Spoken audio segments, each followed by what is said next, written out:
वक़ुल जाअल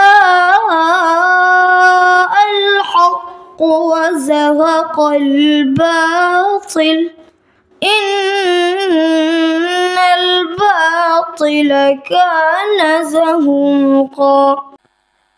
आज हम ये गौर करेंगे दलाइल की रोशनी में कि क्या वाकई में अहले हदीस नबी को नहीं मानते। अरे अहले हदीस तो वो जमात है इसने अपने नाम में, अपनी निस्बत में भी हदीस को रखा है। इसी मुल्क में, इसी माहौल में आप देखिए कि लोगों ने अपने फिरकों और अपने मसलकों के नाम शख्सियात पर रखे। किसी ने अपने आप को किसी शहर की तरफ मंसूब किया, किसी ने अपने आप को किसी फकीह की तरफ मंसूब किया। आप अहले हदीसों को छोड़ करके किसी भी जमात के मदरसे में जाइए और उसके आलिम से पूछिए, उसके मुफ्ती से पूछिए, मुफ्ती साहब हम लोग फिक़ह में किसको मानते हैं? मुफ्ती जवाब देगा हम इमाम अबू हनीफा को मानते हैं। दूसरा मुफ्ती कहेगा हम इमाम शाफी को मानते हैं। तीसरा बोलेगा हम इमाम मालिक को मानते हैं। चौथा बोलेगा हम इमाम अहमद इब्न हंबल को मानते हैं। फिर उसी मुफ्ती से आप पूछो, मुफ्ती साहब हम अकीदे में किसको मानते हैं? वो कहेगा हम अकीदे में इमाम अबुल हसन अशरी को मानते हैं, हम अकीदे में अशरी हैं, हम अकीदे में मातुरीदी हैं। फिर उनसे पूछो कि मुफ्ती साहब हम तसव्वुफ में किसको मानते हैं? वो कहेगा हम चिश्ती हैं। दूसरा मुफ्ती बोलेगा हम कादरी हैं। तीसरा बोलेगा हम सहरवर्दी हैं। चौथा बोलेगा हम नक्शबंदी हैं। गौर कीजिए आप, लोगों ने अपने अकीदे में अलग बंटवारे करके रखे हैं, फिक्र के मसले में अलग बंटवारे करके रखे हैं, तसव्वुफ के सिलसिले में अलग बंटवारे रखे हैं। अब आओ अहले हदीस से पूछो कि तू किसकी तरफ अपनी निस्बत करता है। हम अकीदे में भी अहले हदीस हैं, हम फिक्र में भी अहले हदीस हैं, हम मनहज में भी अहले हदीस हैं। हमारी नमाज भी कुरान और हदीस के मुताबिक, हमारा अखलाक भी कुरान और हदीस के मुताबिक, हम जिक्र में भी कुरान और हदीस की पाबंदी, हम नमाज में भी कुरान और हदीस की पाबंदी। हमने किसी चीज में भी अपनी निस्बत हदीस रसूल से हटकर किसी और की तरफ नहीं। और ये तमाशा कि साहब आप कहें कि अहले हदीस नबी को नहीं मानता। कहते नहीं साहब, अहले हदीस नबी को मानते तो हैं मगर नबी को अपने जैसा मानते हैं। माज़अल्लाह माज़अल्लाह, कोई नबी को अपने जैसा कैसे मान सकता है? नबी की शान आओ कुरान से पूछते हैं कि अल्लाह तबारक व तआला तू बता तेरे नबी की शान क्या है। कुरान में अल्लाह 27वें पारे में सूरह नज्म के अंदर फरमाता है वन नज्मि इज़ा हवा मा दल्ला साहिबुकुम व मा गवा व मा यंतिकु अनिल हवा इन हुवा इल्ला वह्युन यूहा। ऐ मेरे बंदों में कसम खाता हूं सितारे की, जब वो गिर जाए, जब वो टूट जाए। आसमान में चमकने वाला सितारा भी कभी कभी टूट जाता है, लेकिन हमने जो नबूवत का सितारा दुनिया में भेजा है, हमने नबूवत की जो शमा दुनिया में भेजी है, हमने जनाबे मोहम्मद रसूलुल्लाह सल्लल्लाहु अलैहि वसल्लम को जो भेजा है, नबूवत का ये सितारा कयामत तक चमकता रहेगा। जब तक जमीन कायम है, जब तक आसमान कायम है, जब तक दुनिया का निजाम चल रहा है, अशहदु अल्ला इलाहा इल्लल्लाह के साथ साथ अशहदु अन्ना मुहम्मद रसूलुल्लाह की सदाएं भी फजा में बुलंद होती रहेंगी। वन नज्मि इज़ा हवा, कसम है सितारे की जब वो गिर जाए, जब वो टूट जाए। मा दल्ला साहिबुकुम व मा गवा। ऐ मक्का वालो, ये मोहम्मद अरबी सल्लल्लाहु अलैहि वसल्लम तो तुम्हारे बीच में 40 साल तक रहे हैं। तुम जानते हो उनका अखलाक कैसा है, तुम जानते हो उनका कैरेक्टर कैसा है, उनका अमल कैसा है। मा दल्ला साहिबुकुम व मा गवा, तुम्हारे साथी अल्लाह के प्यारे नबी, न तो उनके इल्म के अंदर कोई गुमराही है, न उनके अमल के अंदर कोई गड़बड़ी है। उनका इल्म भी पाक है, उनका अमल भी पाक है। वो इल्म के एतबार से भी मासूम है और अमल के एतबार से भी मासूम है। वमा यंतिकु अनिल हवा, और मेरे नबी अपनी मर्जी से कुछ भी नहीं बोलते। जब बात शरीयत की हो, जब बात दीन की हो, मेरे नबी अपनी मर्जी से कुछ नहीं बोलते। इन हुआ इल्ला वह्युन यूहा, नबी की जबान से निकलने वाला हर लफ्ज अल्लाह की तरफ से होता है। अब आइए कुरान करीम की इस आयत को मजीद समझने के लिए हम हदीस रसूल का रुख करते हैं। अबू दाऊद किताबुल इल्म की रिवायत है। हदीस के रावी हजरत अब्दुल्लाह इब्न अम्र बिन आस रज़ी अल्लाह तआला अन्हु फरमाते हैं, मैं अल्लाह के रसूल की हर बात को लिख लेता था। मैं रसूल अकरम सल्लल्लाहु अलैहि वसल्लम की हर बात को लिख लेता था, पता ये भी चला, बाज लोग कहते हैं कि कुरान तो सेफ है, हदीस सेफ नहीं। हदीस बाद में लिखी गई, हदीस बाद में तैयार की गई। जी नहीं, ये आपकी गलत फहमी है, ये आपकी नॉलेज की कमी है।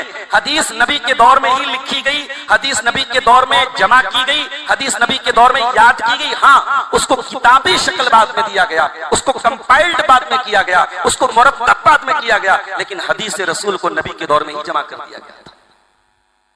हजरत अब्दुल्ला कहते हैं, मैं अल्लाह के रसूल की हर बात को लिख लेता था। मुझे लोगों ने मना किया, कहा कि तू हर बात मत लिखा कर। अल्लाह के प्यारे नबी इंसान हैं।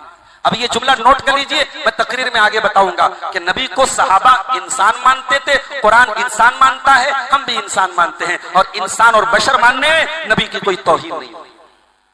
हजरत अब्दुल्ला कहते हैं, मुझसे लोगों ने कहा कि आप तो इंसान हैं, बशर हैं, आप कभी गुस्से की हालत में भी होते हैं, हो सकता है कि गुस्से की हालत में कोई ऐसी बात बोल दे जो नामुनासिब हो, इसलिए ऐ अब्दुल्ला तू अल्लाह के प्यारे नबी की हर बात को न लिखा कर।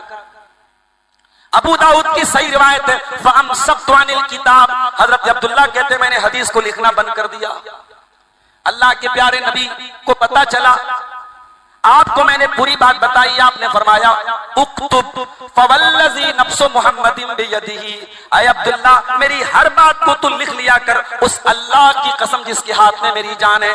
मा यखरुजु मिनहु इल्ला हक़्क़ुन। ऐ अब्दुल्ला मेरे मुंह से वही निकलता है जो हक होता है, जो ट्रुथ होता है, जो सत्य होता है। अल्लाहु अकबर। यह है अहले हदीस का अकीदा। नबी की ज़बान से निकलने वाला हर लफ्ज हक है, और ये अथॉरिटी और ये दर्जा इस कायनात में अगर किसी को हासिल है तो सिर्फ और सिर्फ जनाब मोहम्मद रसूलुल्लाह सल्लल्लाहु अलैहि वसल्लम को हासिल है। आप कहते हो साहब अहले हदीस नबी को नहीं मानता। दुनिया ने अपने अपने इमामों को चुना, किसी का इमाम देवबंद में तशरीफ रखता है, किसी का इमाम बरेली में तशरीफ रखता है, किसी का इमाम कूफे में पैदा हुआ, किसी का इमाम कहीं और पैदा हुआ। हमने जिसको अपना इमाम माना वो इमाम आजम भी है, वो इमाम कायनात भी है, वो इमामुल अंबिया भी है। और कुरान कहता है यौम नदउ कुल्ल उनासिम बिइमामिहिम, हम कयामत के दिन सारे लोगों को उनके इमाम के साथ बुलाएंगे। इस आयत की तफसीर में अल्लामा इब्न कसीर लिखते हैं हाजा अकबर शरफिन लिअस्हाबिल हदीस। ये कुरान की आयत अहले हदीसों की बहुत बड़ी फजीलत बयान कर रही है। लिअन्ना इमामहुमुन नबी सल्लल्लाहु अलैहि वसल्लम, इसलिए कि अहले हदीसों का कोई और इमाम नहीं है, उनका अगर कोई इमाम है तो जनाब मोहम्मद रसूलुल्लाह सल्लल्लाहु अलैहि वसल्लम है। अरे हमने तो उसको इमाम माना है जो नबियों का इमाम है।